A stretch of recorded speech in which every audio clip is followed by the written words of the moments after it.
Welcome sa Dries TV. Kung interesado ka sa ganitong news, huwag kalimutang isubscribe ang ating YouTube channel. Maraming salamat!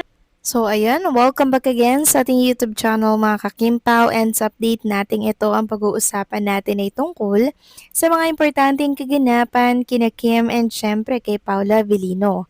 Pero bago po ang lahat, maraming salamat sa inyong patuloy na pagsuporta at pagsubaybay sa mga daily update natin.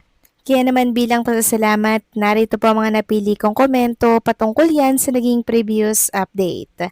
Unang komento mula po ito kay Ginang Carol Yanselmo. Sabi niya totally kilig kahit pa sabihin ni Paulo na kunwari lang daw na statement pero it meant so much. Diba joke or half meant? Pero with what he said, feel ko po totoo yung mga binibitawan niyang mga salita at talagang nangyayari sa kanilang dalawa. Makikita mo naman sa mga ningning ng kanilang mga mata. Love them so much. Their new movie is one of a kind. More awards for them. Maraming salamat sa komento, Ginang Carol Yanselmo. Tama po kayo dyan. Inunahan lang muna ni Paula Avellino ng kunwari, pero yan po yung totoong nangyayari at nagaganap sa kanila ni Chinita Princess na kahit hindi nag-toothbrush, sige lang ang kiss. And gano'n naman talaga pag love nyo ang isa't isa mga kakimpaw, 'di ba? Hindi na importante kung hindi ka nag-toothbrush or kung hindi ka naligo, as long as love niyo ang isa't isa, wala yan. Pinatunayan lang nila na talagang unconditional yung pagmamahal nila mga kakimpaw sa isa't isa.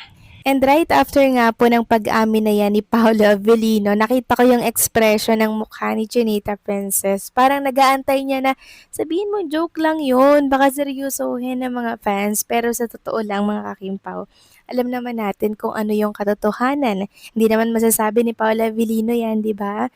Kung hindi yan nangyayari sa totoong buhay sa kanilang dalawa ni Paulo and Kim. Kaya sabi ni Kim Cho, sino yun? So, sino yun daw mga kakimpa? Kunwari, hindi siya, di ba?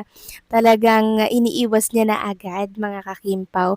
Pero, deep inside, kilig na kilig yan. Kasi syempre, si Paula Avellino, madalas yung nangbibisto po sa kanila. So, maraming salamat sa komento. Ginang Carol Yanselmo, God bless and mabuhay ka. At ang next comment naman mula po kay Ginang Norma Dayag. Sabi niya, there's TV Good PM watching all your vlogs cause no Kimmy on Showtime. So I just watch your vlogs. Truly, let's support their wedding this coming year. As one of your caption, almost a bloggers of Kim Pao headline of their vlogs is all about their wedding plans. Well, if this will be the cause why Kim is not attending in Showtime, we understand Kim is so with that plan of Kim Pao to have a long vacation after the last day shoot to the alibi. Maybe tama naman Durs na mag-unwind sila so that they have time to reflect and give chance to themselves to know each other more. So maybe Durs, di sila dito magse-celebrate ng Pasko at Bagong Taon sa Pinas. Baka somewhere in other countries. Go, go, go, Kim Pao. Enjoy to the fullest your vacation to refresh and enjoy your moment together before your final vow. God bless Kim Pao and all their legit fans, bloggers, seniors, and Aki. Maraming salamat sa komento, Ginang Norma Dayag, no? So, yung wedding po na yon na naging caption natin nung nakaraan ay mula din po sa isang netizen na nag-comment po sa ating blog kahapon.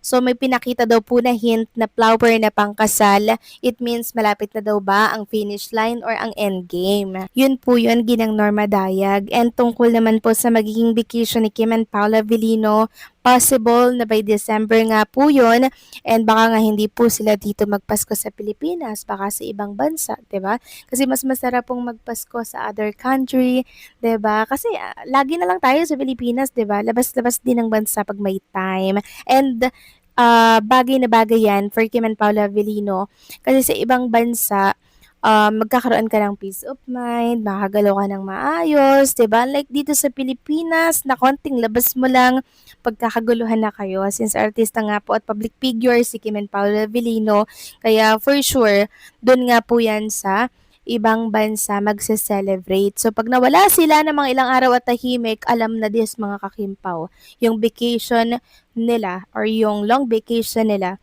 gumagana na for sure. Kaya tingnan natin mga kakimpaw. Okay, so maraming salamat sa komento ginang Norma Daya. God bless po at mabuhay kayo. So ito na nga, pag-usapan na natin mga kakimpaw ang mga topic na nakalap natin sa araw na to ng Friday. And since Friday nga po ngayon mga kakimpaw, ngayon po ilalapag yung episode 5 and 6 ng The Alibay. I'm sure kikiligin na naman ang lahat dito. At maraming salamat nga po pala no sa mga taong nasa likod ng pagbuo ng The Alibay. Sabi nga ni Kay dito, sa lahat ng magagandang tao sa likod ng kamera na tumulong sa paglikha ng The Alibay, isang taos-pusong pasasalamat sa paghahatid ng napakagandang palabas.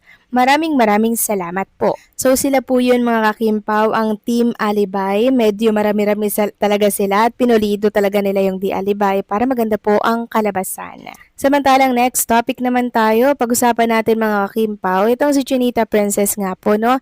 Merong nagsasabi kasi na wala daw po si Chinita Princess dito sa It's Showtime. Gayong matagal nang tapos nga po yung shoot or taping para po sa The Alibay. Kung inyo natatandaan po kahapon mga kakimpaw, meron po siyang bagong endorsement shoot, di po ba? Endorsement shoot, so siguro tinatapos ni Chinita Princess yun kasi hindi naman po pwede na isang araw lang tapos agad yun. Commercial yung pinag-uusapan dito mga kakimpaw.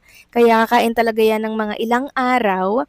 Pero bukas, kasi bukas po ang opening ng House of Little Bunny na shop dyan po sa SM City, Cebu. Kaya, ayun, absent po na si Chinita Princess sa commercial shoot ng kanyang bagong endorsement. And ito nga po mga kakimpaw, merong picture na lumabas dito sa mundo ng social media. So, credits sa nag-post nito.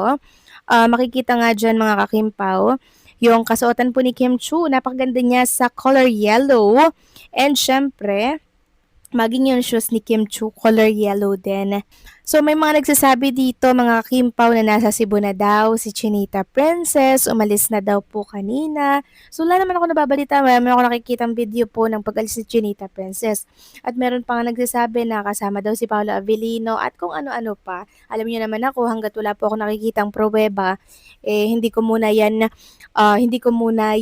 paniniwalaan, 'di ba? Gusto ko pruweba muna na andyan si Paolo Avellino bago ako maniwala. Pero syempre mga kakimpaw, kung totoo man nga po na si Paolo ay kasama, di mas maganda, 'di ba mga kakimpaw? Kasi nga po, isa si Paolo Avellino sa talaga naman pong palagay loob na tayo. Pag andyan si Paolo Avellino, parang panatag tayo na walang mangyayaring masama kay Kim Chu. Kasi pag andyan si Paolo Avellino, sobrang higpit niya, no? Parang ayaw niya talagang malapitan si Kim Chu, 'di ba? Lagi po siyang nakaalala, yung mga kakimpaw. Bukod pa kay Kuya Ala, na isa rin pong higpit sa mga lumalapit na fans kay Chinita Princess. Abay dapat lang, 'di ba? Lalo na sa panahon ngayon, pinagbabantaan po ang buhay ni Chinita Princess, di mas maganda. Paolo Avellino plus Kuya Alan, perfect. So paano mga kakimpaw, enjoy po ang panonood ng The Alibay. Hanggang dito na lamang po ang update natin. Maraming salamat sa patuloy na pagsuporta.